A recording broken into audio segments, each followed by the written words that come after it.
যুক্তরাষ্ট্রের ৪৭তম প্রেসিডেন্ট হিসেবে আগামী ২০ জানুয়ারি শপথ নিতে যাচ্ছেন ডোনাল্ড ট্রাম্প। ৭৮ বছর বয়সী এই রিপাবলিকান নেতার শপথ অনুষ্ঠানে আন্তর্জাতিক সম্প্রদায়ের অনেকে আমন্ত্রণ পেলেও তালিকায় স্থান হয়নি বন্ধু দাবি করা ভারতের প্রধানমন্ত্রী নরেন্দ্র মোদির।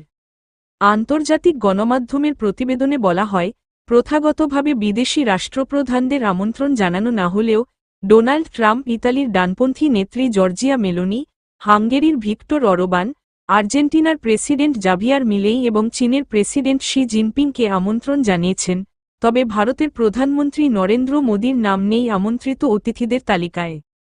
শপথ গ্রহণের আগের দিন ডোনাল্ড ট্রাম্প একটি তারকাবহুল make America great victory rally আয়োজন করবেন। এতে বিশ্বের সবচেয়ে ধনী ইলন মাস্ক এবং ইয়াং মেনস ক্রিশ্চিয়ান অ্যাসোসিয়েশন গানটির জন্য বিখ্যাত ব্যান্ড ভিলেজ পিপল পারফর্ম করবেন বলে জানা গেছে। বিলিয়নিয়ার ট্রাম্পের এই প্রত্যাবর্তন একটি অসাধারণ যাত্রার সমাপ্তি হিসেবে দেখা হচ্ছে, যেখানে তিনি দুইবারের প্রাণনাশের চেষ্টা ও একটি ঐতিহাসিক ফৌজদারি মামলা পেছনে ফেলে প্রেসিডেন্সি পুনরুদ্ধার করেছেন। মার্কিন সংবিধান অনুযায়ী নতুন প্রেসিডেন্টের মেয়াদ শুরু হয় ২০ জানুয়ারি দুপুরে। যদি তা রবিবার পরে, তবে পরের দিন প্রেসিডেন্ট শপথ গ্রহণ করেন। সম্প্রতি প্রেসিডেন্টরা ক্যাপিটলের পশ্চিম লনে ন্যাশনাল মলের দিকে মুখ করে নির্মিত অস্থায়ী মঞ্চে শপথ নিয়েছেন। সাধারণত শপথ গ্রহণ পরিচালনা করেন সুপ্রিম কোর্টের প্রধান বিচারপতি।